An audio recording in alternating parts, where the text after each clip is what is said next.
In the dust-swept town of Redemption Creek, a mild-mannered 65-year-old sheriff with trembling hands is about to face the most dangerous confrontation of his mysterious career. When the notorious Crimson Riders outlaw gang rolls into town, they think they've found easy pickings in this aging, soft-spoken lawman. What they don't know is that Marshal Thomas Blackwell isn't just any small-town sheriff. He's the legendary Ghost Hand, the most feared gunslinger ever to roam the territories, with 67 confirmed kills to his name before he disappeared a decade ago. The Crimson Riders have been terrorizing towns across the frontier, leaving behind a trail of broken lives and emptied bank vaults. But when they target Redemption Creek, they make the deadly mistake of awakening a ghost that many thought had died long ago. Marshal Thomas Blackwell stood on the worn wooden steps of Redemption Creek's jailhouse, watching the early morning sun cast long shadows down the town's single dusty street. His weathered hands trembled slightly as he adjusted his simple tin star, a condition that had plagued him for years now, though it had done little to diminish his accuracy with a firearm when it truly mattered. Before we jump back in, tell us where you're tuning in from, and if this story touches you, make sure you're subscribed, because tomorrow I've saved something extra special for you. 65 harsh years had etched deep lines into his face and whitened his once dark hair, but his pale blue eyes remained clear and watchful, missing nothing as they surveyed the quiet town he'd sworn to protect. 10 years had passed since he'd settled in Redemption Creek, taking up the marshal's badge in this remote corner of the Arizona territory. 10 years of peace, of quiet mornings like this one, where the only sounds were shopkeepers opening their doors and the distant call of desert birds. 10 years since he'd last drawn his gun with lethal intent. 10 years of running from a blood-soaked, a past that seemed determined to find him again. The sound of boots on creaking wood made him turn slightly. Clara Sullivan approached, carrying his morning coffee as she did every day. Steam rose from the cup as she set it on the railing beside him. The smell of chicory filled the air between them. "You're looking troubled this morning, Thomas," she said, studying his face. 5 years of bringing him coffee had taught her to read the subtle shifts in his normally guarded expression. Blackwell nodded toward the distant horizon, where a thin line of dust rose against the endless blue sky. "Something's coming, Clara. I can feel it in these old bones." Clara followed his gaze, squinting against the harsh light. "Your bones been wrong before?" "Not about this kind of trouble." The coffee remained untouched as Blackwell continued his vigilant watch. 3 riders had passed through town before sunrise, rough-looking men with cold eyes and worn leather dusters, their horses bearing the marks of hard travel. They'd asked pointed questions at the livery stable about the town, its defenses, the marshal. They'd shown particular interest in the Creek Bend Bank at the end of the street, with its recent shipment of mining payroll. Deputy William Holt approached, on horseback, dust coating his young face. He dismounted with the fluid grace of youth, adjusting his badge with a self-conscious gesture. The boy had served as Blackwell's only deputy for 2 years now, eager and earnest, with more courage than experience. "Mornin', Marshal," Will said, the title coming naturally despite their friendship. "Found something you should see." Blackwell descended the steps, his movements deliberate but surprisingly agile for a man his age. "Those riders?" Will's eyebrows rose in surprise. "How did you—" He shook his head. "Never mind. Yeah, tracked them to Eagle Canyon. They weren't alone." The young deputy spread several sketches across the hood of his horse. They showed rough drawings of campfires, hobbled horses, and something more telling. A distinctive bandana, in pattern worn by one of the men. "Crimson Riders," Blackwell said quietly, studying the sketches. His fingers traced the red bandana pattern that gave the notorious gang its name. "They're advanced scouts, checking the lay of the land." "That's what I figured." Will nodded gravely. They've hit 3 towns in the past month. Banks robbed, businesses burned, good people killed. Local lawmen couldn't stop them. Blackwell traced the outlines in the sketches, his mind calculating. Distances, numbers, tactics, because they're just the visible part. There's always something bigger behind groups like this, a planner, someone with a mind for strategy. Clara had followed them, concern evident in her expression. You think they're coming here? To Redemption Creek? They're already here, Blackwell replied, folding the sketches carefully. Question is why? The sound of approaching horses cut through the morning quiet. 3 riders appeared at the edge of town, their mounts kicking up dust as they made their way down the main street. They moved with casual confidence, taking in every detail of Redemption Creek as they passed. The leader, a man with a thick black beard and a scar running from his right eye to the corner of his mouth, nodded slightly at Blackwell as they rode by. That's Jacob Thorne, Will said, under his breath, recognition dawning on his face. Their scout and tracker, wanted in 4 territories. Blackwell watched the riders disappear around the bend, noting the way they carried themselves, the positions of their weapons, the calculated laziness in their posture that failed to mask their readiness for violence. He's good at his job, Blackwell observed quietly. Noticed my tremor, your inexperience, the bank's single guard. He's mapping the town, looking for weaknesses. Should we stop them? Will asked, his hand drifting toward his pistol. Not yet, Blackwell cautioned. Let them think they're in control for now. Dr. Samuel Freeman emerged from his clinic across the street, medical bag in hand. He'd been Blackwell's friend for the entire decade. The marshal had lived in Redemption Creek, patching him up after the few scuffles that had required his intervention over the years. Trouble? The doctor asked, joining their small gathering. Could it be? Blackwell replied, his voice giving away nothing. Might want to stock extra bandages, Sam? The doctor nodded grimly. He'd seen that look in the marshal's eyes before, on the rare occasions when real violence threatened their small community. Throughout the morning, more signs of the coming storm appeared. Howard Maxwell reported suspicious men examining the bank's exterior with unusual interest. Benjamin Fletcher at the general store caught someone testing the lock on his back storeroom, where he kept ammunition and supplies. Even Abigail Hayes at the schoolhouse noticed rough-looking strangers taking unusual interest in the town's layout, asking questions about the marshal that made her uncomfortable.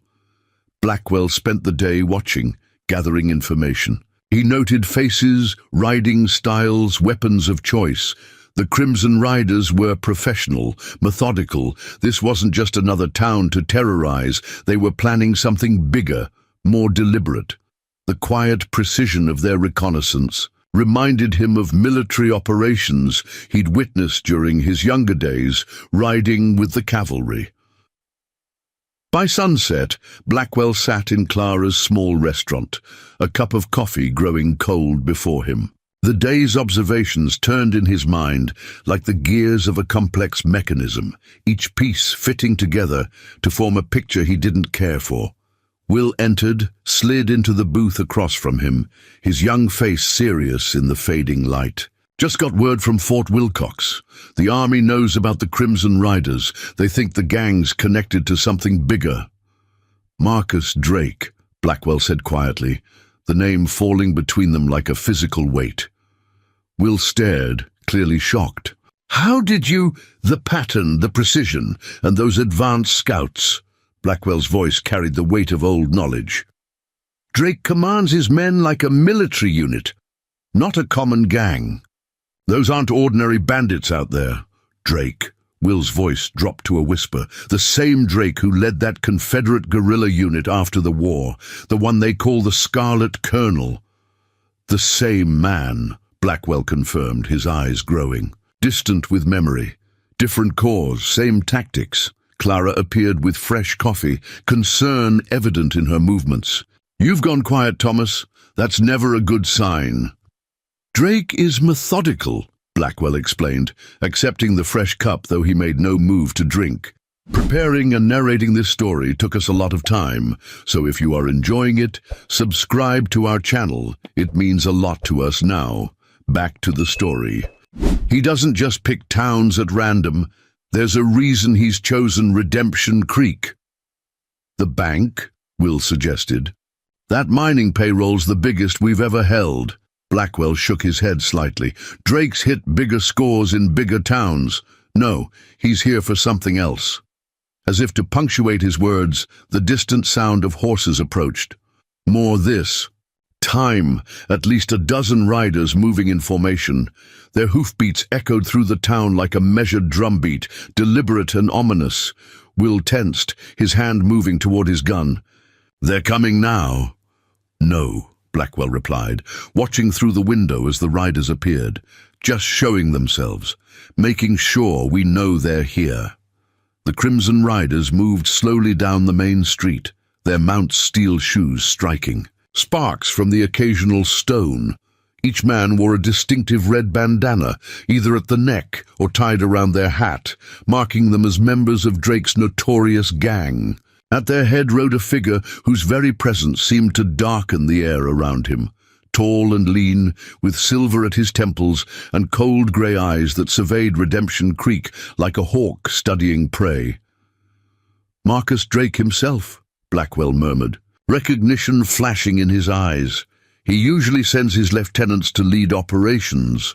They're not even trying to hide anymore," Will observed, his voice tight with tension. "They don't need to," Blackwell replied, watching the procession with the calculated detachment of a man who had seen such displays before. By their count, they're facing an old marshal with shaking hands, an inexperienced deputy, and a town with no defenses. They think they've already won. Have they? Will asked, his youthful confidence wavering for the first time since Blackwell had known him. Blackwell's trembling hand moved to his hip, where no gun currently rested. An unconscious gesture born of decades of lethal encounters. "They forgot the first rule of hunting, Will. The most dangerous predator is the one that knows it's being hunted." As night fell over Redemption Creek, lanterns blazed in the abandoned Johnson barn at the edge of town. Horses and men gathered there, moving with purpose rather than haste. The Crimson Riders had established their base, and the townspeople locked their doors as darkness descended, an unfamiliar fear settling over the community. In his small room behind the jailhouse, Blackwell cleaned his Colt Peacemaker with practiced precision, each movement automatic after countless repetitions. On his desk lay papers rarely seen by anyone else, old wanted posters, military dispatches about Drake's guerrilla activities after the war, maps of Redemption Creek and the surrounding terrain. The sound of approaching footsteps made him slide. The papers beneath a book before Will entered, anxiety evident in the young deputy's features. "Just got word from Fort Wilcox," Will reported. "Captain Edwards is sending a detachment, but they won't arrive for at least 2 days. "Won't matter," Blackwell replied, chambering a round in his revolver, the sound sharp in the quiet room. "Drake will make his move before then." "How can you be so sure?" Blackwell's weathered face revealed nothing, but his pale eyes held absolute certainty. "Because that's Drake's way. He never gives potential reinforcements time to arrive. He'll hit us tomorrow, at dawn or dusk when the light works against defenders." Will stared at his mentor with growing unease. "You sound like you know him personally." Blackwell was silent for a long moment, his fingers continuing their mechanical task of loading cartridges into his gun. "We've never met," he finally said, "but I've studied men like Drake my entire life. Men who use violence as a tool, who plan every move like a chess player, anticipating his opponent's response." "Marshal," Will said hesitantly, "I've never seen you wear a gun before. Not in 2 years." "Never needed one," Blackwell replied simply. He slid the loaded Peacemaker into a worn holster that looked older than Will himself, then reached into his desk drawer and removed a second identical weapon, checking it with the same methodical care. "2 guns?" Will asked, watching as Blackwell loaded the second Colt. "Old habit," Blackwell answered, offering no further explanation as he placed the weapons beside his bed. "Get some rest, Will. Tomorrow will test us both." Outside, Redemption Creek had grown still, most citizens retreating indoors as fear spread through the community.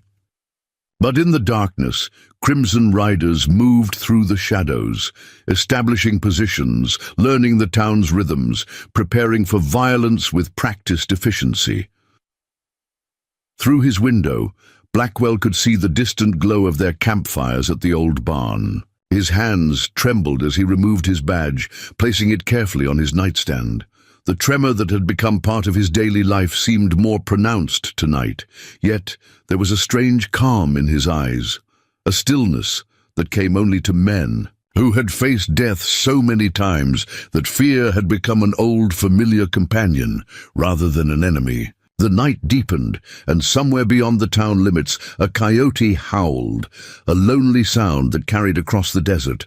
Blackwell stood at his window, watching the stars and the distant fires, his weathered face betraying nothing of the thoughts behind his pale eyes. Redemption Creek slept uneasily, unaware that the mild-mannered marshal who had served them quietly for a decade was preparing to reveal a truth he had kept hidden since his arrival, that the gentle lawman they knew was merely a mask worn by a man whose name had once been whispered with fear across the territories. The Crimson Riders thought they'd found an easy target.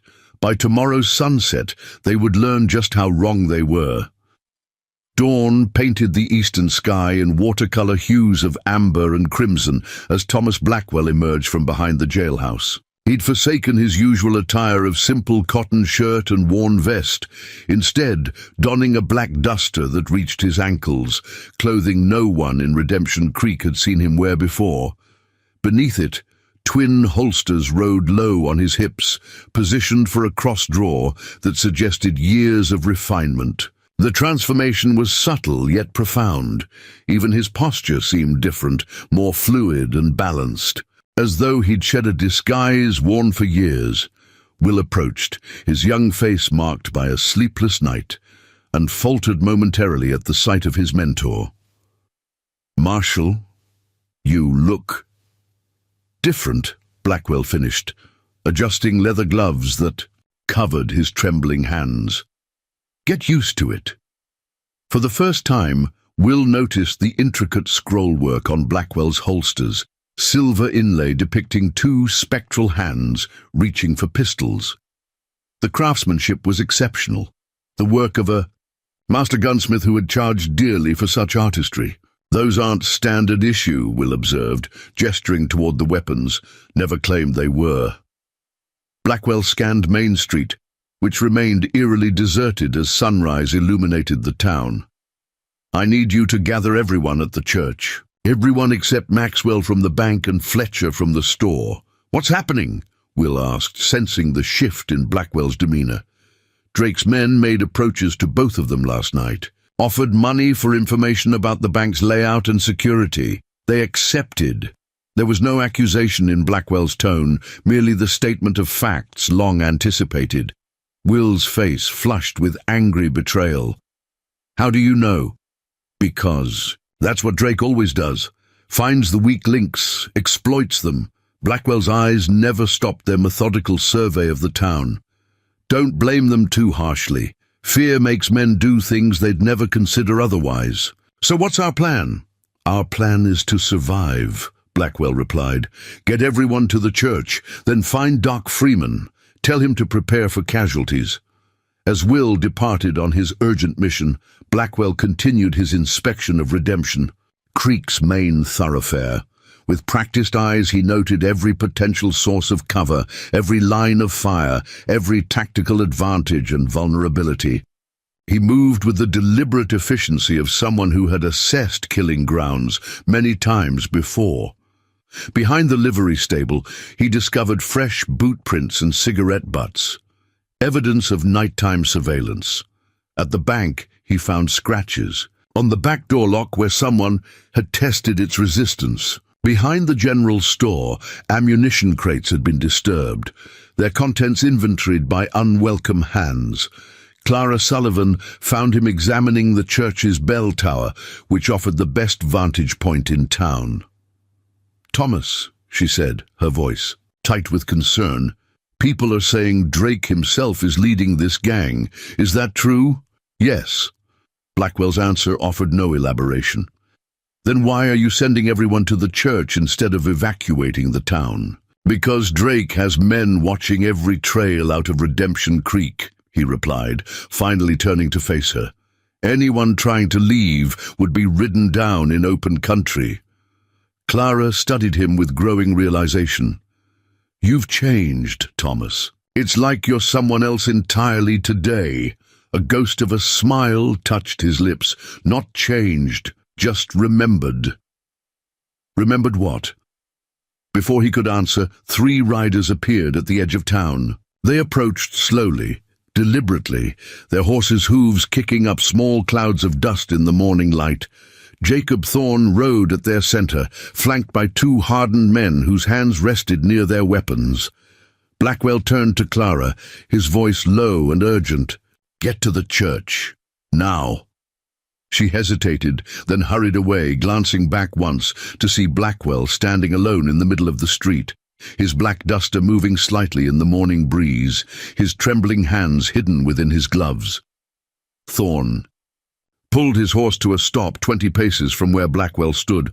"Marshal," he called, his voice carrying an edge of mockery. "Colonel Drake sends his compliments and an invitation to parley." "Generous of him," Blackwell replied, his voice calm and measured. "He's a generous man," Thorne agreed with a cold smile. "Offers fair terms to those smart enough to accept them." "And those terms would be?" "Simple. The bank's payroll, free passage, out of town for his men, and no pursuit. In exchange, Redemption Creek remains standing, and its citizens remain breathing." Thorne's scarred face twisted into what might have been intended as a reassuring expression. "Nobody needs to die today." "Old man," Blackwell's pale eyes revealed nothing as he studied the 3 riders. "Tell Drake I'll consider his offer. I'll bring my answer to him personally in 1 hour." Thorne's expression shifted to surprise. Clearly he'd expected either immediate capitulation or foolish defiance, not this measured response. "Colonel doesn't like to be kept waiting." "Neither do I," Blackwell replied evenly. 1 hour, just him and me, at the creek bend south of town." The riders exchanged glances. Then Thorne nodded reluctantly. 1 hour, come alone and unarmed." With that, they wheeled their horses around and galloped out of town, trailing dust in their wake. Will emerged from a side street, his hand on his gun. "You're not really considering his offer?" "Of course I am," Blackwell said, turning toward the jailhouse. "Just not in the way Drake expects." He walked with purpose, his gait smooth and controlled. "How many people at the church?" "Most of the town. Few holdouts refuse to leave their property." "They'll have to take their chances then. We're out of time." Inside the jailhouse, Blackwell retrieved a worn saddlebag from his desk drawer. From it, he removed several items and placed them on the desk. A tarnished silver pocket watch with a cracked face, a folded piece of yellowed paper, and a silver flask engraved with unfamiliar initials. Will watched with growing confusion as Blackwell opened the flask and took a measured sip. "Marshal, what are you doing? Drinking? Now?" "Not drinking," Blackwell corrected, returning the flask. "To the saddlebag. Medicine, for the tremor. You can fix that?" Will asked, surprise evident in his voice. "Temporarily. Comes at a cost." Blackwell didn't elaborate, instead unfolding the yellowed paper, which revealed itself as a wanted poster. The image depicted a younger man with cold eyes and a distinctive scar running from his right temple to his jaw. A face almost unrecognizable as the marshal's, save for the penetrating gaze that time had not altered. Will stared at the poster, his expression transforming from confusion to disbelief as he read aloud, "Thomas Blackwell, known as Ghost Hand, wanted for the murder of 17 men in Texas, New Mexico, and Arizona territories. Approach with extreme caution. Considered." The deadliest gunman in the territories. $5,000 reward. Dead or alive. He looked up, shock evident in his features. This can't be you. 17's what they knew about, Blackwell replied quietly, refolding the poster and returning it to the saddlebag. The actual account was higher, but your hands, they shake. You've never even worn a gun in town. The tremor came later. Bullet lodged near my spine. Doctor said it would kill me to remove it, so I learned to live with it instead. Blackwell flexed his fingers, the trembling already less pronounced as the medicine took effect. As for not wearing a gun, that was a choice. Thought I could leave that life behind. Will struggled to reconcile this revelation with the quiet, deliberate lawman he'd known for 2 years. Does Drake know? Is that why he's here? If Drake knew who I really was, he'd never have come within 100 miles of this town, Blackwell answered, checking his weapons one final time. He's here because Redemption Creek looked like easy pickings. An aging marshal with shaky hands, an inexperienced deputy, a fat payroll at a poorly defended bank. So what happens now? Blackwell's pale eyes met Will's, and for the first time the young deputy saw something there that sent a chill through him. The cold, implacable gaze of a predator awakening after long dormancy. Now, Blackwell said, I go meet Drake, alone. That's suicide, Will protested. I counted at least 20 riders in their camp. Then your count was off, Blackwell replied, moving toward the door. They brought 32 men, positioned in 3 groups. 17 at the old barn, 8 watching the trails out of town, 7 more scattered as lookouts. Will stared in astonishment. How could you possibly know that? Because I've spent 10 years studying how Drake operates, and because I walked the town's perimeter at midnight, counting campfires and horse tracks. Blackwell paused at the doorway, his silhouette framed against the brightening day. Station yourself in the church tower, good sight lines from there. If I don't come back, get everyone out through the creek bed. It's the only approach there. Not watching carefully. Before Will could object further, Blackwell strode out into the street, his movements displaying none of the careful deliberation the town had grown accustomed to seeing. Instead, he moved with fluid grace, each step placed. With precision, his entire bearing transformed. Clara intercepted him as he passed the general store. Thomas, everyone's frightened. They're saying Drake will kill us all, no matter what you do. Drake won't kill anyone if he gets what he wants, Blackwell replied, pausing briefly. The payroll? No. Something in his tone made Clara study him more carefully, noting the changed posture, the steady hands, the unfamiliar clothing. It's you, she whispered, realization dawning in her eyes. You're what he wants, or will want, once he knows. Blackwell didn't confirm or deny her insight. Stay with the others. Whatever happens, don't let anyone leave the church until Will gives the all-clear. At the edge of town, Blackwell untied his horse. Not the gentle roan he typically rode on. His rounds, but a tall black stallion that few had seen him ride, kept in a separate corral behind his quarters. The animal seemed to sense the change in its master, standing perfectly still as Blackwell mounted with a grace that belied his years as he rode toward the creek bend where Drake awaited. Blackwell's mind remained perfectly clear, focused on the confrontation to come. The medicine had steadied his hands, but brought with it the clarity and cold precision that had once made him the most feared gunman in 3 territories. The creek bend lay a quarter-mile south of town, where cottonwood trees provided shade over a shallow crossing. As Blackwell approached, he spotted Drake immediately, a tall figure in a grey coat that hinted at his former military rank, seated calmly on a magnificent chestnut horse. 2 men flanked him, including Thorne with his distinctive scarred face.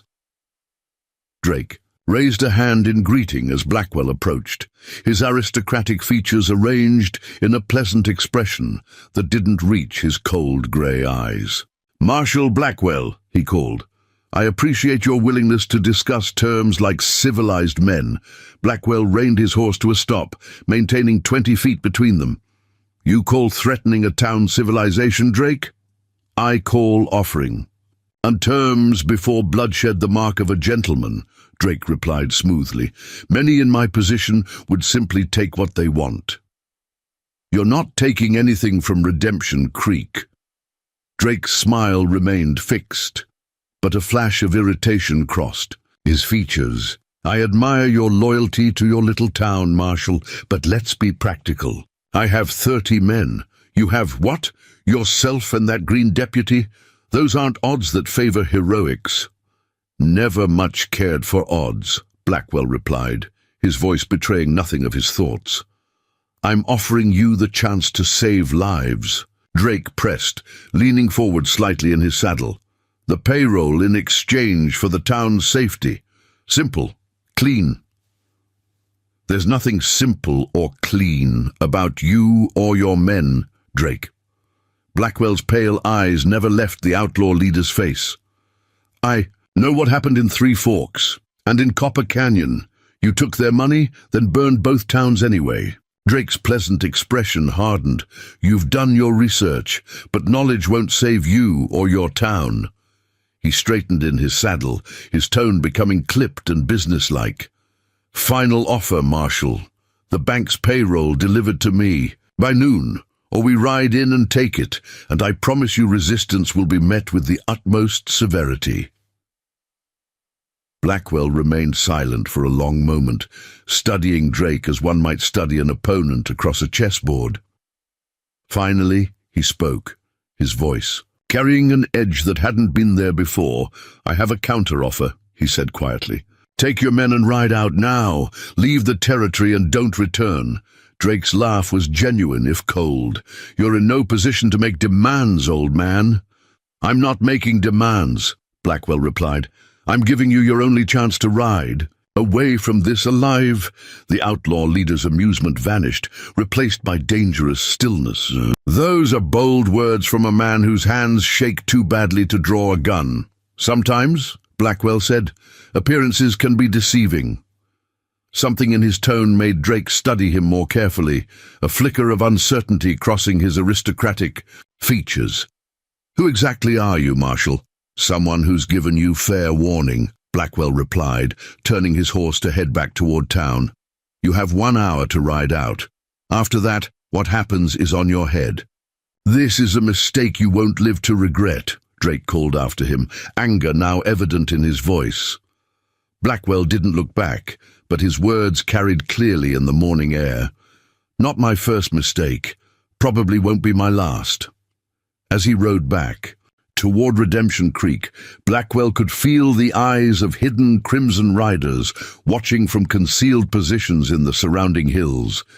Drake's men were positioned exactly where he'd expected them to be, which meant everything was proceeding according to the plan he'd been formulating since the first scouts had ridden into town.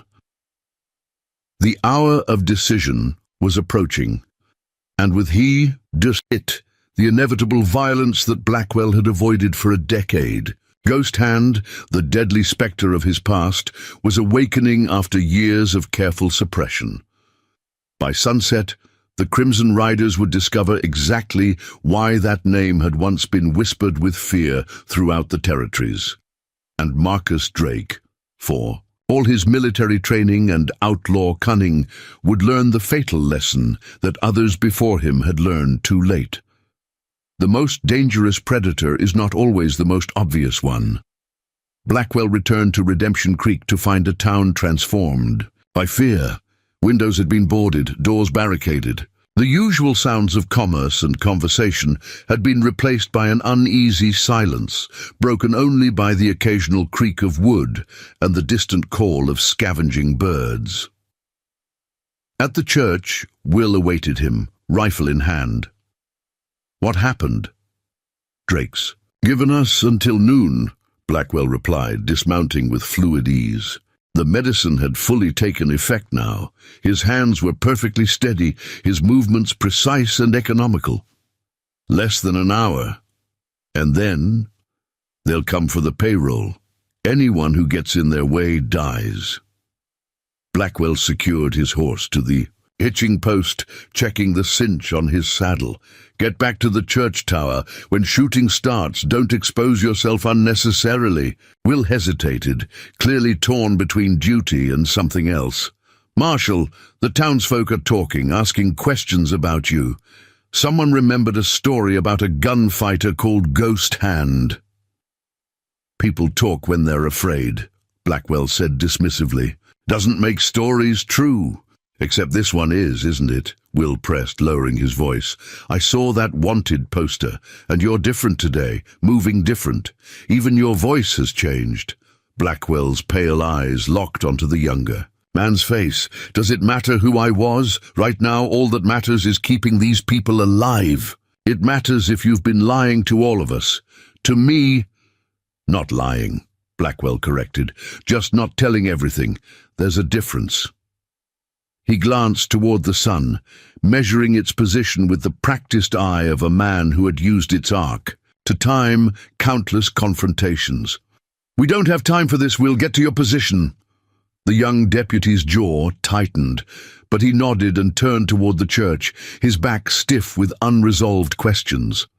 Blackwell watched him go, knowing that the fragile trust between them had been damaged. If they survived this day, there would be time for explanations. If not, none of it would matter anyway. Dr. Freeman emerged from his clinic, medical bag in hand. Got everything prepared as you asked, Thomas, though I hope to God we don't. Need it. We'll need it, Blackwell replied grimly. Drake doesn't leave survivors to tell tales. The doctor studied his friend's face, noting the transformation that had occurred. 10 years I've known you, and I feel like I'm just meeting you today. You're meeting the man I tried to leave behind, Blackwell said quietly. The man I thought was dead until yesterday. Ghost Hand, Freeman said, testing the name. I heard stories about him when I was younger. Deadliest gun in the territories. They said he could draw and fire before most men could blink. Stories grow in the telling, Blackwell deflected, though something in his eyes confirmed the doctor's words. They also said he disappeared after a shootout in Tucson, that he took 3 bullets but still managed to kill all 5 men who ambushed him. Freeman's gaze dropped to Blackwell's torso, where old scars lay hidden beneath his clothing. That true. 4 men, Blackwell corrected softly. The 5th lived long enough to put a bullet in my back, the one that causes the tremor. Freeman nodded slowly, pieces of a decade-old puzzle finally fitting together in his mind. And now, Drake's. Coming to finish a job he doesn't even know is his. Not if I finish mine first. The doctor placed a hand on Blackwell's shoulder. Just remember, whatever happens today, these people have known you for 10 years, not whatever ghost you used to be. Blackwell nodded once, then moved toward the center of town, positioning himself where he would have clear sightlines in all directions. The noon hour approached with the inexorable certainty of death itself, the sun climbing higher in a sky that had turned a hard, merciless blue. From his vantage point in the church tower, Will could see dust rising in the distance, riders approaching, from multiple directions, moving with practiced coordination. He counted 5, then 10, then 15 riders emerging from different points around the town. They formed a loose circle, closing in with the precision of men who had done this many times before. They're coming, he called down to Blackwell. At least 20 of them, approaching from all sides. Stay low, Blackwell responded, not bothering to look up. Don't fire until they do.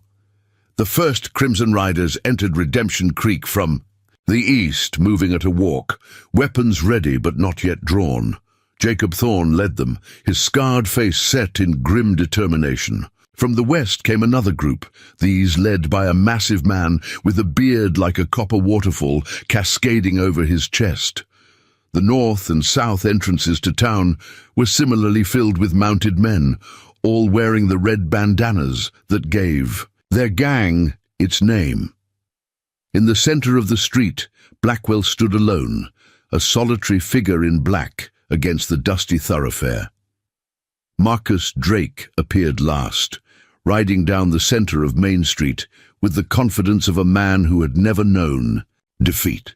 He reined his chestnut stallion to a halt 30 paces from where Blackwell waited, a thin smile playing across his aristocratic features. "I see you've chosen resistance," Drake called, his voice carrying easily in the tense silence. "Foolish, but not unexpected. Not resistance," Blackwell replied evenly. "Justice." Drake's smile widened. "Justice is a luxury afforded to the powerful, Marshal. Out here, there is only survival." He gestured expansively at his surrounding men. "And you, sir, will not survive this day." "We'll see." The outlaw leader's amusement faded, replaced by cold calculation. "I respect your courage, misguided though it may be, so I'll offer one final courtesy. Surrender the payroll now, and I'll kill only you, sparing your deputy and the townsfolk." "Generous," Blackwell commented, his tone making it clear what he thought of the offer. "I am when circumstances warrant it," Drake agreed. "Your answer?" "Same as before. Take your men and leave." Drake sighed theatrically as though disappointed. In the child who had failed to learn an important lesson.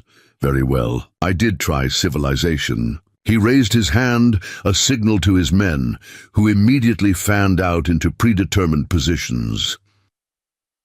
In the church tower, Will tracked their movements, his rifle trained on Thorn, recognizing him as Drake's most trusted lieutenant.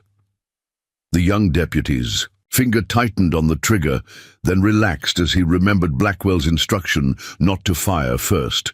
The hardest lesson for any lawman to learn was sometimes patience in the face of danger.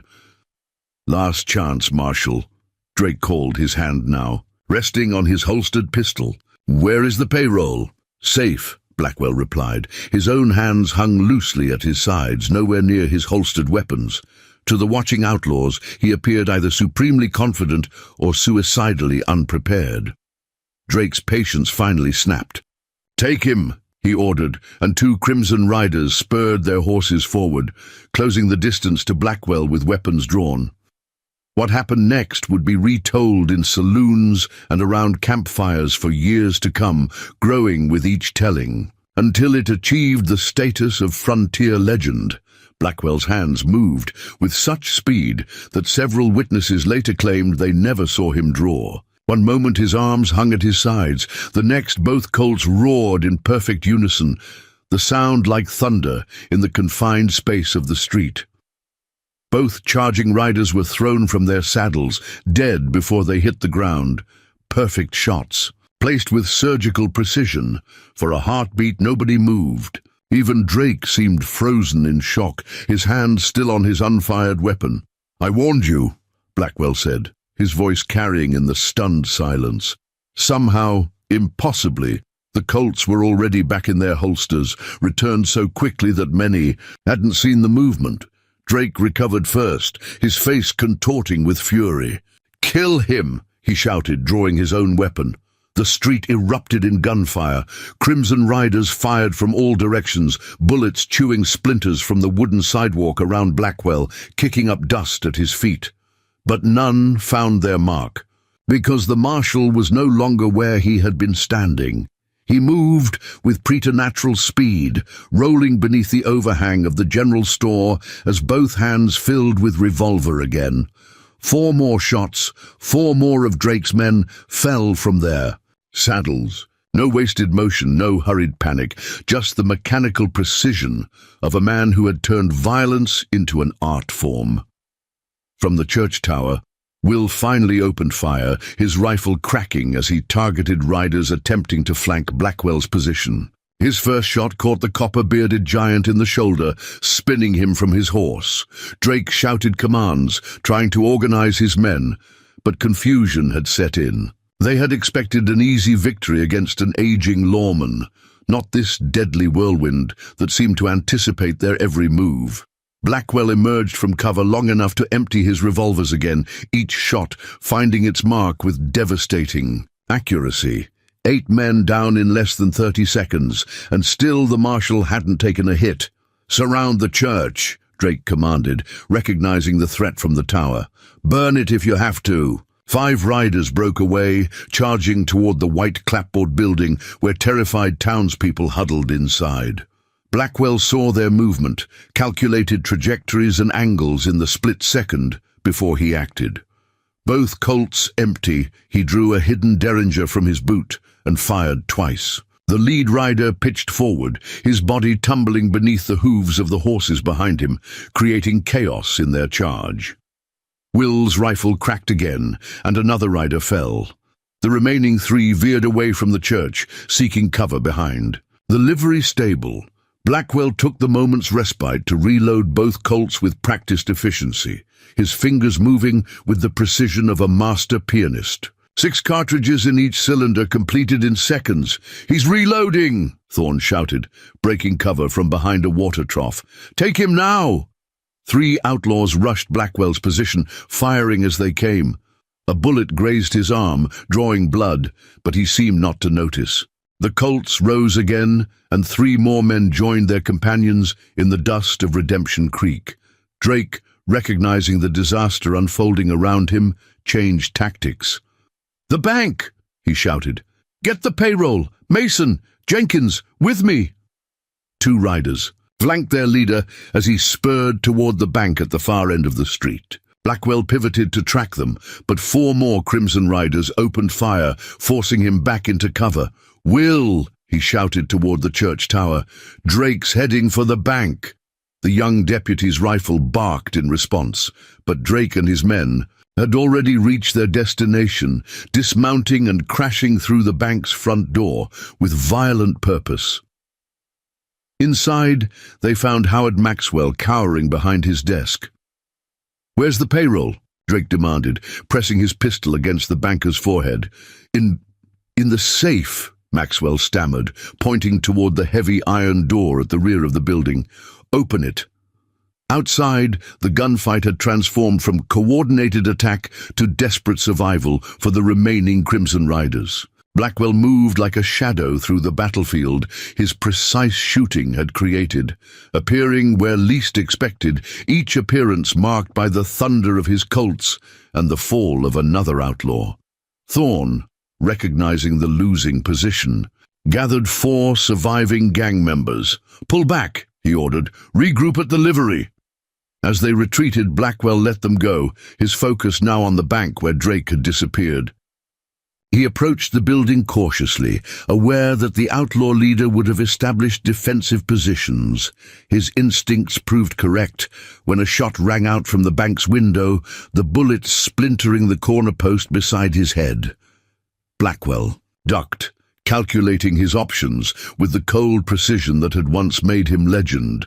Inside the bank, Maxwell worked the combination on the safe with trembling fingers, hyper-aware of Drake's pistol pressed against his neck. "Hurry!" Drake hissed, his composure cracking as he heard the diminishing gunfire outside, evidence that his carefully assembled gang was being systematically destroyed. The safe door swung open, revealing stacked bundles of currency and several heavy canvas bags of coin. Drake's eyes gleamed at the sight of the substantial payroll, even as his mind calculated chances of escape that grew slimmer by the moment. "Load it up," he ordered his remaining men. "Everything." To Maxwell, he added, "You're coming with us. Insurance." Outside, Blackwell had worked his way to the side of the bank, using the adjacent buildings for cover. From the church tower, Will provided supporting fire, keeping the remaining Crimson Riders pinned down at the livery stable. "Will," Blackwell called, "can you see inside the bank?" "Negative," came the distant reply. "Curtains drawn." Blackwell nodded to himself. Decision made. With movements too fast for the human eye to track clearly, he burst through the bank's side door, both Colts already tracking separate targets as he entered. 2 shots rang out in rapid succession. One of Drake's men crumpled to the floor, a bullet hole centered perfectly between his eyes. The second outlaw managed to fire once, his bullet tearing a furrow across Blackwell's shoulder before the marshal's return shot caught him in the throat. Drake reacted with the speed born of a Life lived in violence, grabbing Maxwell and using the banker as a human shield. His pistol pressed against the terrified man's temple as he backed toward the rear door, dragging his hostage with him. "That's far enough, Marshal," Drake snarled, his aristocratic facade replaced by desperate calculation. "Or I decorate this. Fine establishment with the banker's brains." Blackwell halted, both Colts still raised. For a tense moment, the only sound was the labored breathing of Maxwell, who looked on the verge of fainting. "Let him go, Drake," Blackwell said quietly.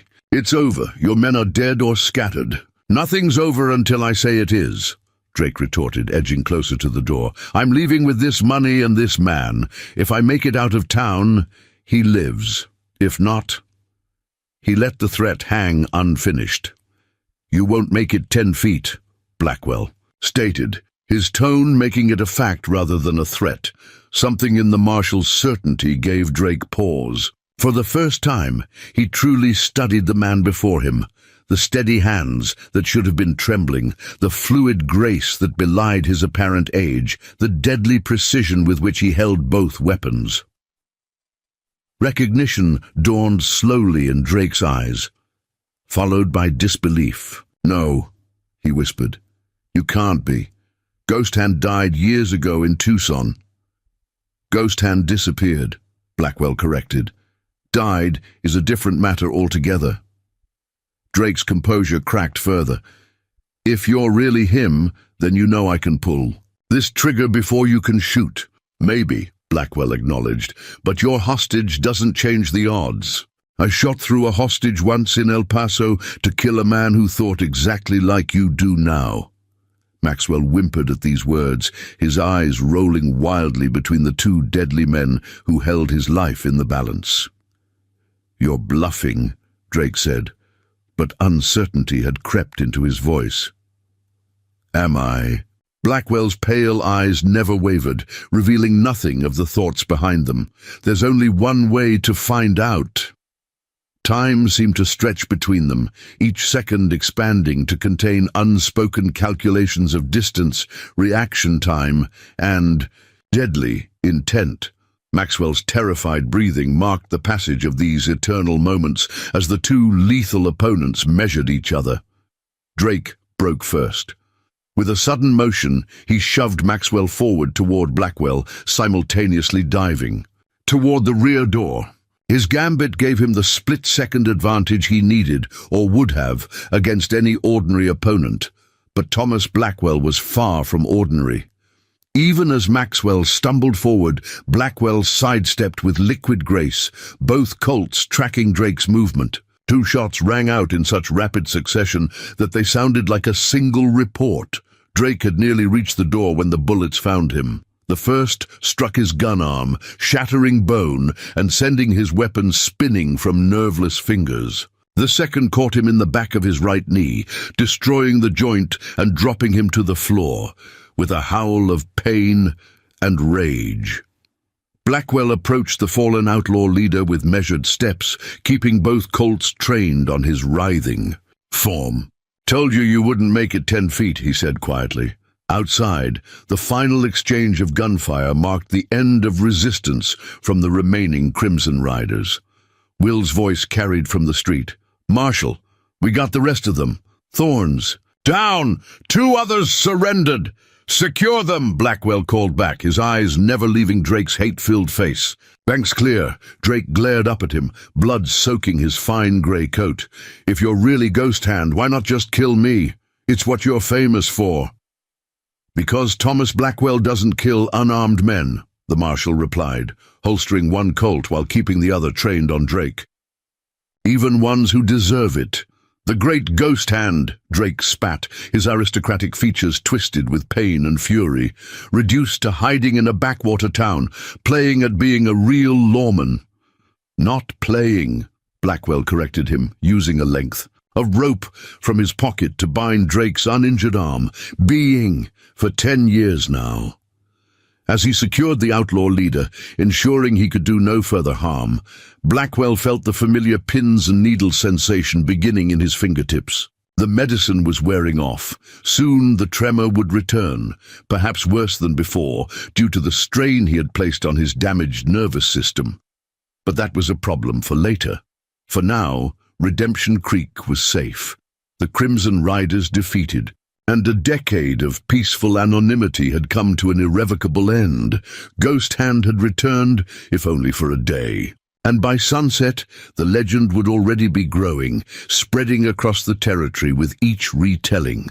How a single aging lawman had faced down 30 of the West's most dangerous outlaws, and won. Dusk painted Redemption Creek in shadowed hues, of amber and crimson as townsfolk emerged cautiously from the church. They moved through their transformed main street with the stunned disbelief of survivors, witnessing the aftermath of an unimaginable storm.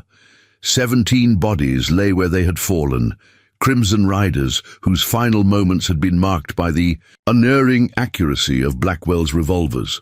Will supervised as the town's carpenter and blacksmith, pressed into service as impromptu undertakers, began the grim task of removing the dead. The young deputy's face was streaked with gunpowder residue, his eyes haunted by the day's violence, yet he carried himself with newfound gravity.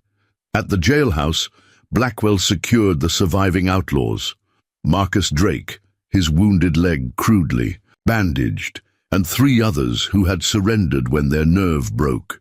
The tremor had returned to his hands with punishing intensity, as though extracting payment for the deadly precision they had briefly reclaimed. He'd removed his gloves, no longer concerned with hiding the condition that had helped mask his true identity for a decade. The army patrol from Fort Wilcox should arrive by tomorrow, he told Will, who stood watching from the doorway. They'll take Drake and his men to territorial prison, Will nodded, his expression unreadable. If they make it that far. They'll make it, Blackwell said, his tone making it clear this wasn't open for debate. What happened today was justice, not vengeance. Tell that to Mrs. Parker. Will's voice carried an edge Blackwell had never heard before. Her husband was shot trying to help Doc Freeman move his medical supplies, left 3 children behind. Blackwell absorbed this news with a slight tightening around his eyes, the only outward sign of the guilt that lanced through him. I didn't know. 4 townspeople dead, 7 wounded, Will continued. Could have been worse, I suppose, but that's small comfort to their families. Blackwell locked Drake's cell, ignoring the outlaw leader's venomous glare. Every death weighs on me, Will. Always has. Even the men you killed today? Especially them. Blackwell moved to his desk, where he began filling out official reports with painstaking care, his trembling hand making the task arduous. Taking. A life is never something to celebrate, no matter how deserved. Will watched him struggle with the paperwork for a moment before speaking again. The town's talking. About you. About Ghost Hand. Let them talk. They deserve the truth, Marshal. After what they just lived through, they've earned that much. Blackwell set down his pen, looking up at his deputy with eyes that suddenly seemed decades older than his 65 years. And what truth would that be? That their marshal has been living a lie for 10 years? That the quiet lawman they trusted was actually a killer with more blood on his hands than Drake himself? You're not like Drake, Will said, with a certainty. That surprised them both, aren't I? Blackwell's gaze drifted to the window, where shadows lengthened across the blood-stained street. We both lived by the gun. Only difference is which side of the law we claim to serve. Before Will could respond, the jailhouse door opened to admit Clara Sullivan. She carried a tray with coffee and food, though her eyes revealed she had a purpose beyond mere kindness. Brought you both something to eat, she said, setting the tray on Blackwell's desk. Figured you wouldn't take time for yourselves with everything happening. Thank you, Clara, Blackwell said quietly, though he made no move toward the food. She studied him openly now, noting the pronounced tremor in his hands, the exhaustion etched in the lines of his face, and something else, a profound weariness that seemed bone-deep. People are asking about you, Thomas, she said after a moment, asking if what they're saying is true. And what are they saying? His tone remained neutral, giving nothing away. That our soft-spoken marshal with the shaky hands just killed 17 men without missing a shot, that he moved faster than seems humanly possible, that he's actually the infamous ghost hand who was thought dead years ago.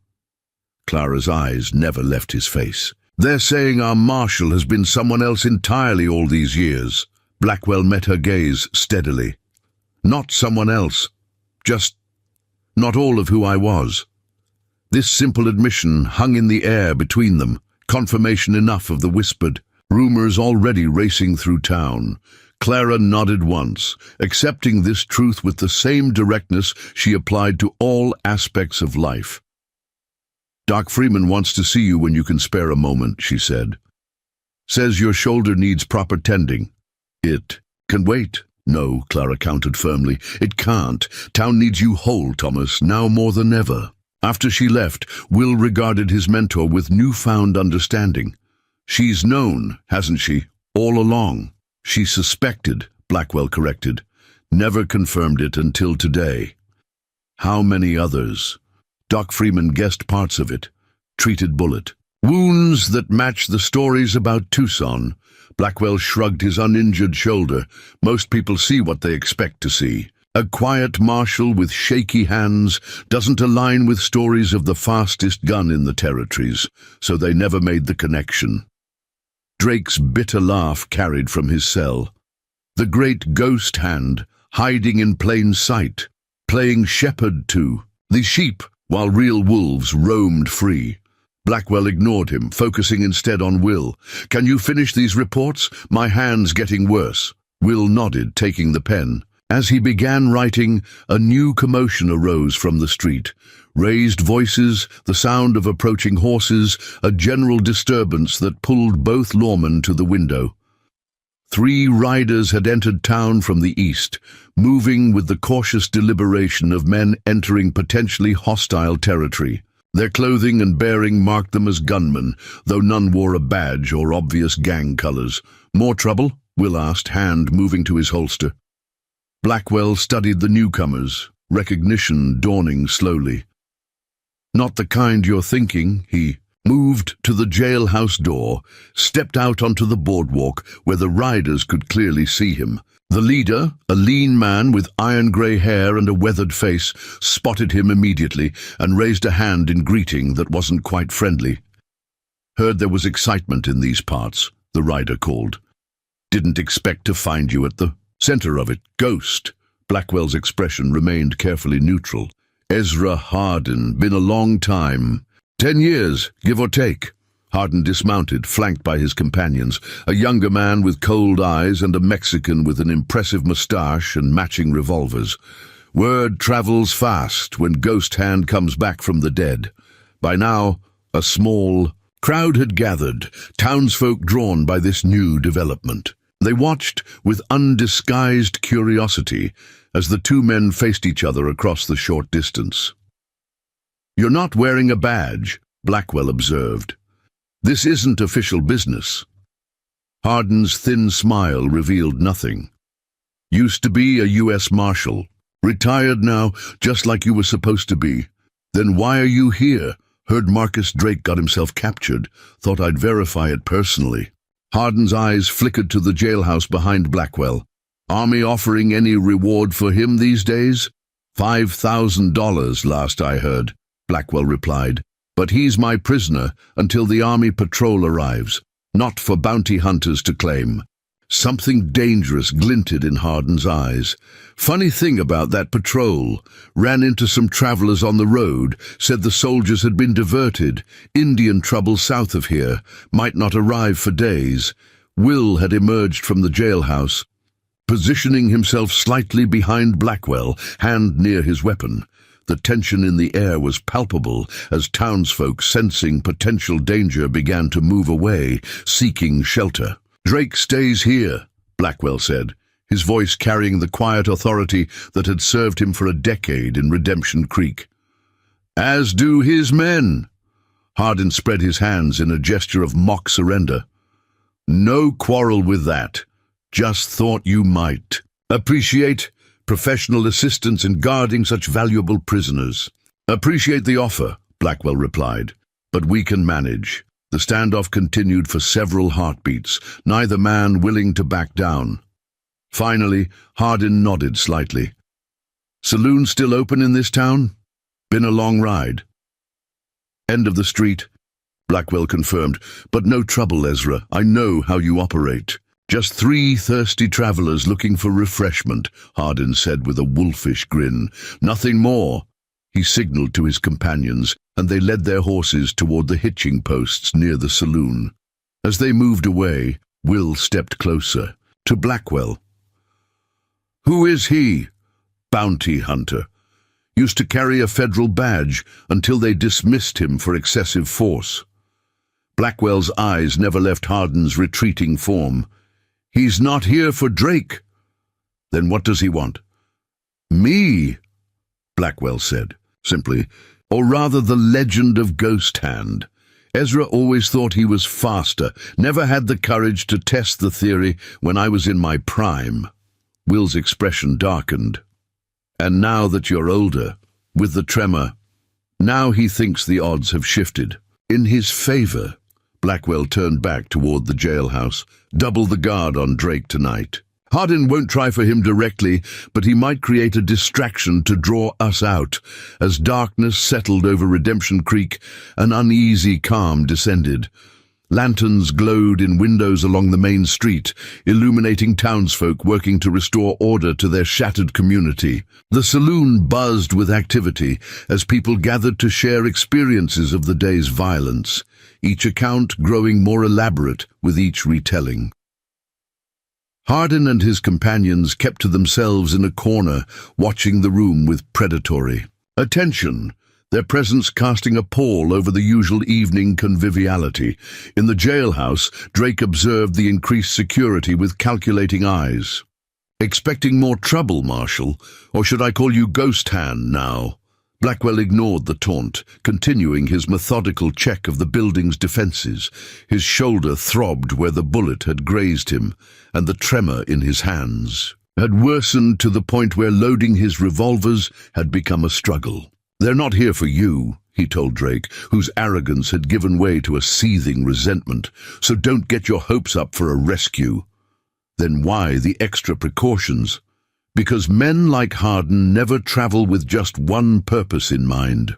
Blackwell secured the back door, then moved to the front window, where he could observe the saloon across the street without being easily seen. Opportunity has a way of presenting itself to those looking for it. Will entered, carrying a pot of fresh coffee. Doc Freeman's on his way.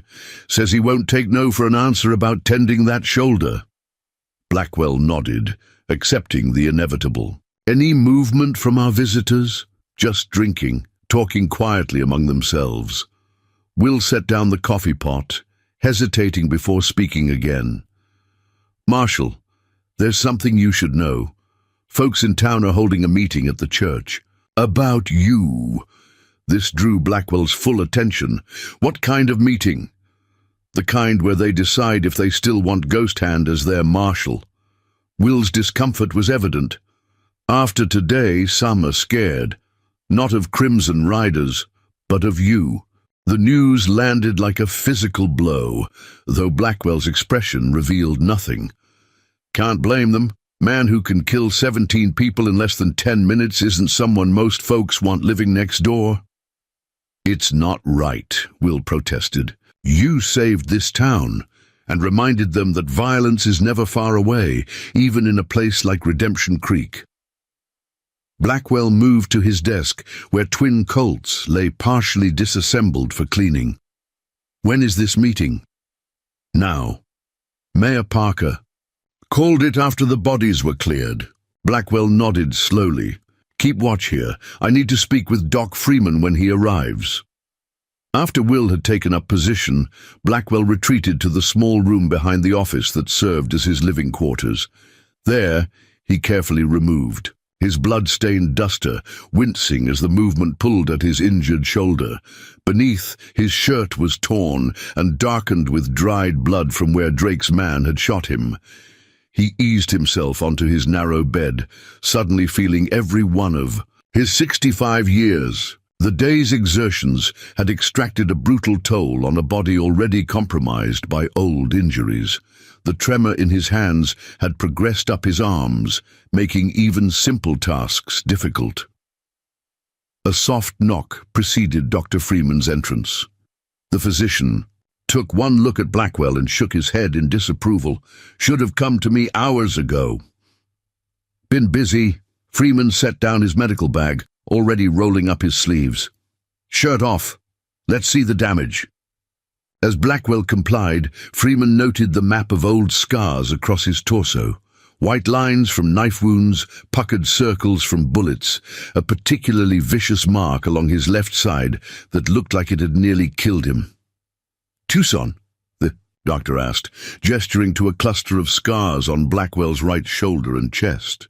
"Tucson," Blackwell confirmed. "3 rounds, close range. 4th caught me in the back as I was leaving." Freeman cleaned the fresh wound with methodical care, his touch gentle despite his gruff manner. "This medicine you took for the tremor. What was it?" "Something a Chinese doctor in San Francisco gave me years ago. Said it would steady the nerves, but at a cost." Blackwell's mouth twisted in a humorless smile. "Didn't mention how much worse things would get afterward." "It's affecting your heart," Freeman observed, noting the irregular pulse at Blackwell's wrist. "Among other things." "How much did you take?" "Double dose." Needed to be sure. The doctor's expression grew grave. "Thomas, that was foolish. This tremor isn't just a nuisance.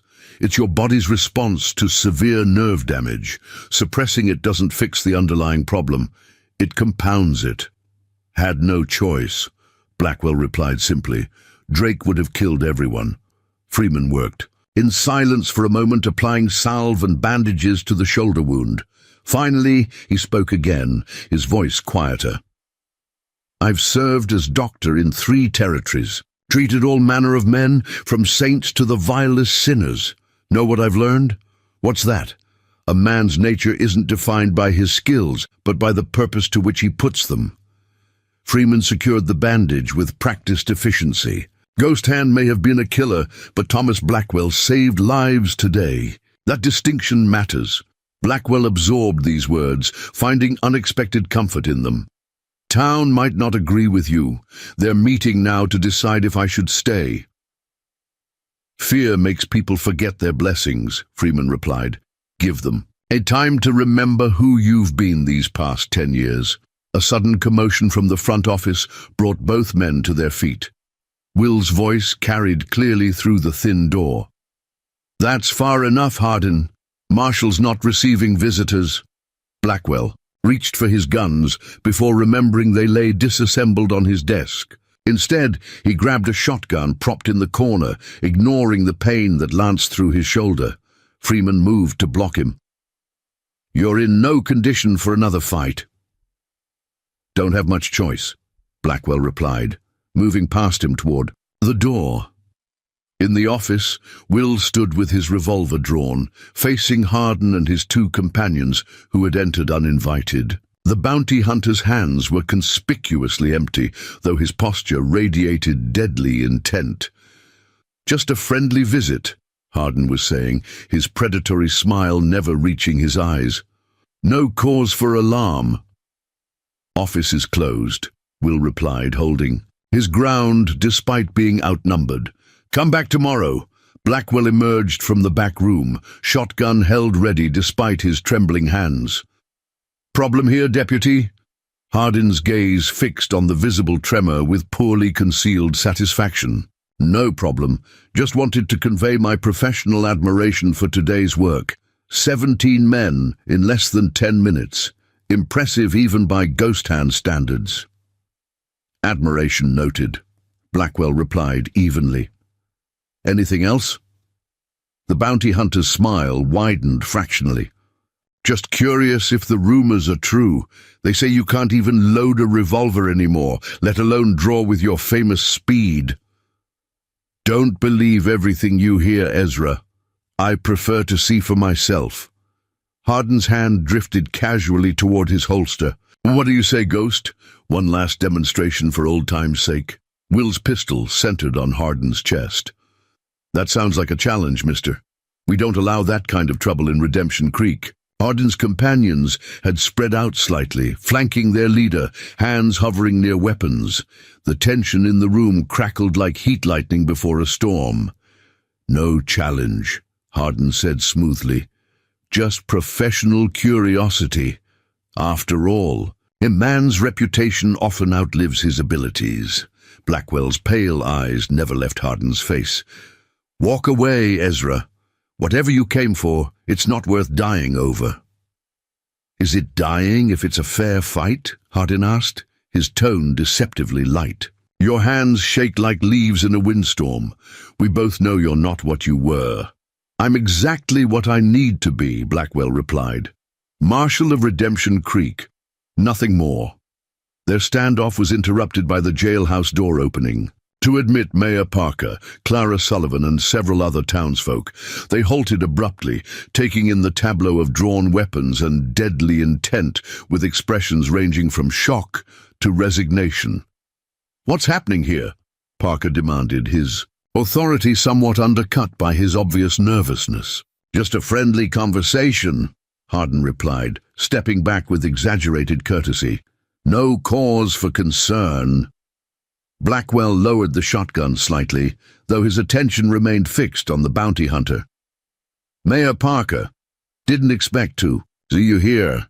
The mayor cleared his throat, visibly uncomfortable. We've just come from the town meeting. There's been a vote regarding your position. A heavy silence filled the room as all eyes turned to the mayor.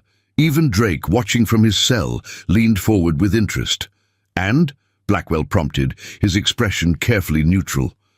Parker squared his shoulders. The town of Redemption. Greek formally requests that you continue as our marshal, Thomas Blackwell. Unanimous decision.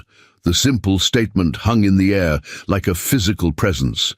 Blackwell's surprise was evident, if brief, before his features settled back into their usual reserve. That's unexpected, he admitted. Clara stepped forward. Not to those who know you, Thomas. Ghost Hand may have saved us today. But Marshal Blackwell has protected us for 10 years. That counts for more than any legend. Hardin's calculating eyes moved between the townsfolk and Blackwell, reassessing the situation. Touching. The sheep.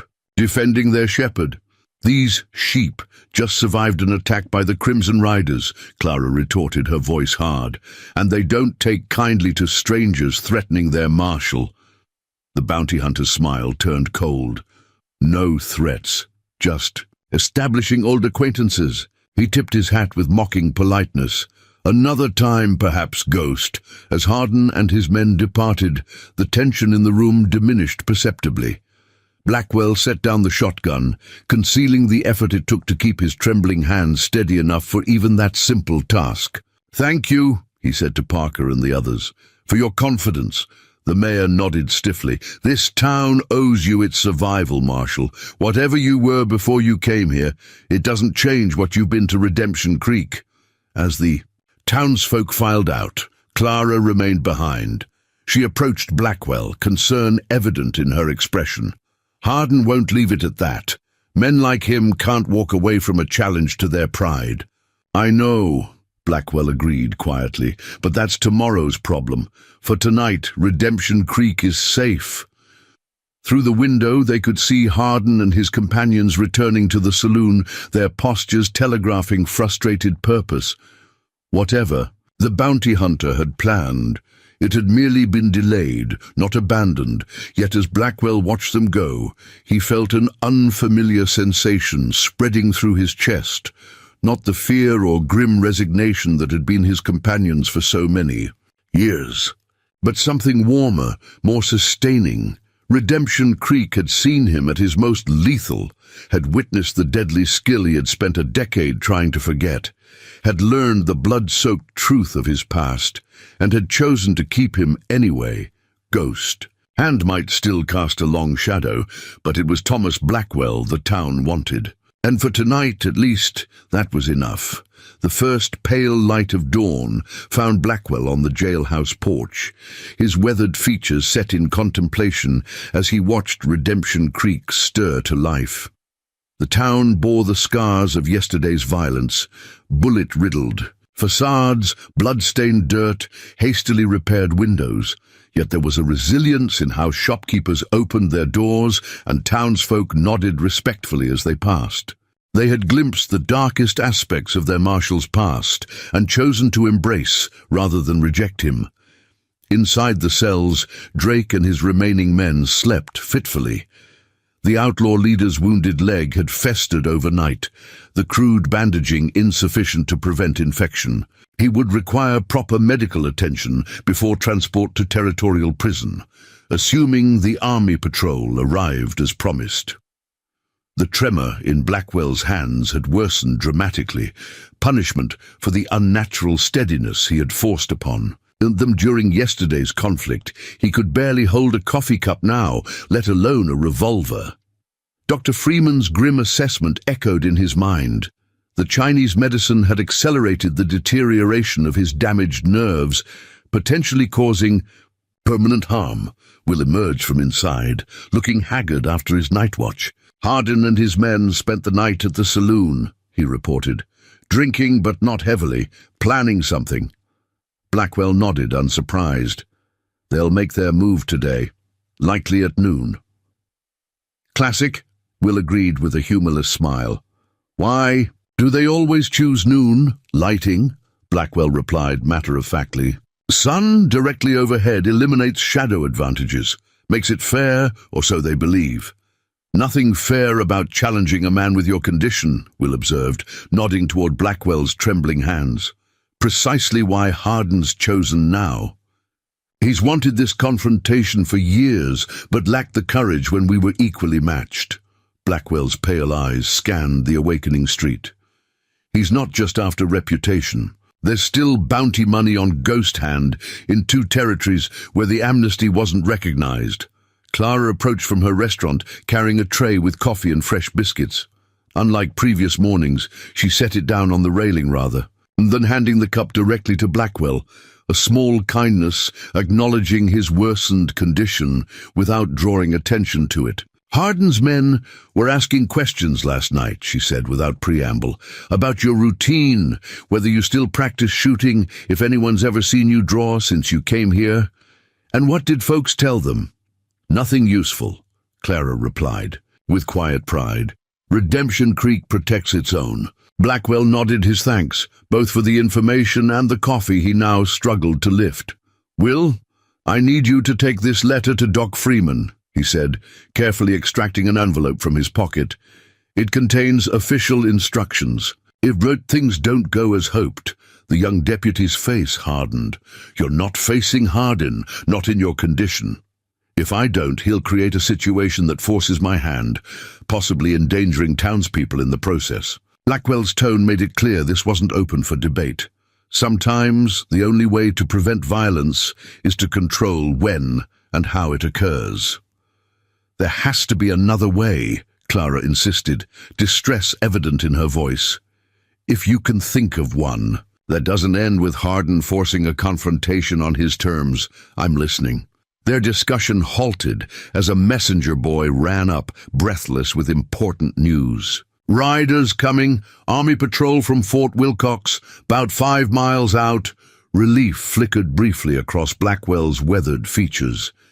If he could transfer Drake and his men to military custody before Hardin made his move, at least the prisoners would be secure regardless of what followed. Will, prepare the prisoners for transport, he ordered.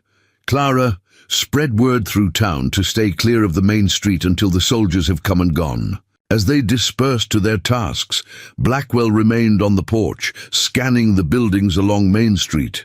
If Hardin intended to interfere with the prisoner transfer, the saloon's upper balcony offered the best vantage point, and indeed, a subtle movement behind its curtained window confirmed his suspicions.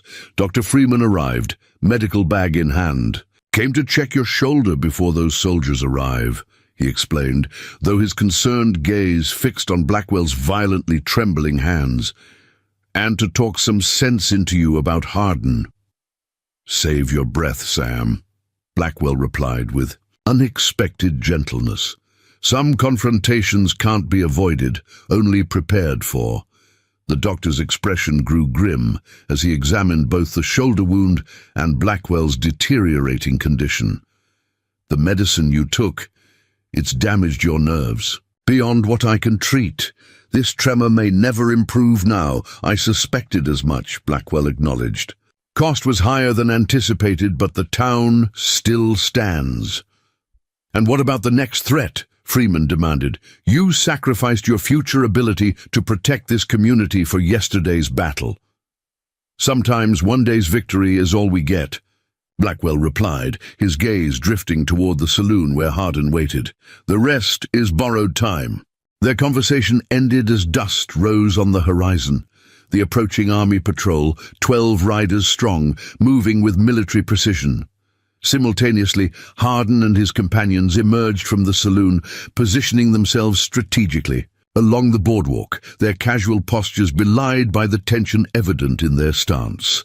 Will led the shackled prisoners outside, Drake hobbling painfully between his 2 surviving men. The outlaw leader's face was grey with fever, yet his eyes burned with malicious satisfaction as he observed Blackwell's trembling hands.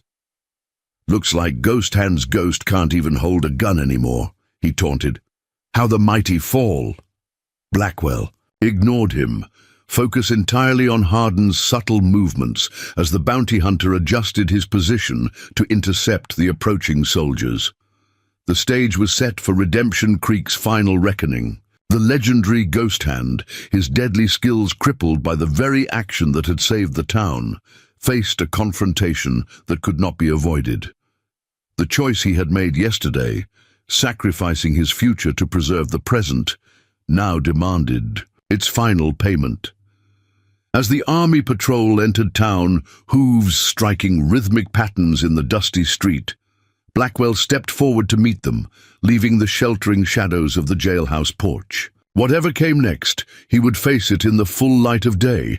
As Thomas Blackwell, Marshal of Redemption Creek, the legend might die today, but the man, the protector this town had chosen, would stand his ground one final time. Up next, you've got 2 more standout stories right on your screen. If this one hit the mark, you won't want to pass these up. Just click and check them out, and don't forget to subscribe and turn on the notification bell so you don't miss any upload from us.